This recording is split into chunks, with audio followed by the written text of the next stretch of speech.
Hi hello నమస్తే friends. So ఇక్కడ మీరు చూడొచ్చు, మీకు కనిపిస్తూ ఉంది లైన్స్ అయితే కనిపిస్తూ ఉన్నాయి. ఇక్కడ పత్తి అయితే ఆల్రెడీ పెట్టుకోవడం జరిగింది. సో ఒక వర్షం పడ్డది. ఈ ఇంతట్లోనే మనకు వర్షం ఏంటంటే భూమికి అనేది వర్షం సరిపోలేకపోవడం వల్ల మనకు విత్తనాలు కూడా మొలుస్తలేవు.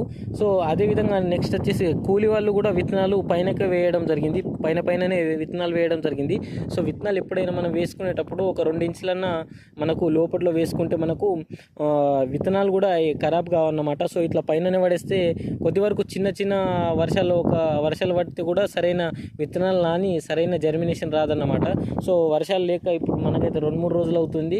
సో ఎండలు కూడా బాగా కొడుతూ ఉన్నాయి, మీరు చూసొచ్చు. ఎండలు కూడా బాగానే కొడుతున్నాయి.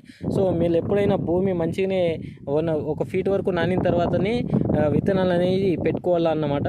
నెక్స్ట్ వచ్చేసి మరి ఒక 2 ఇంచుల లోపట్లో ఉన్న మనం విత్తనాలు పెట్టుకున్నట్లయితే విత్తనాలు కూడా ఖరాబ్ కావు. సో ఈ వీడియో నచ్చితే మంచిగా సబ్స్క్రైబ్ చేసుకోండి, బెల్ ఐకాన్ ఆన్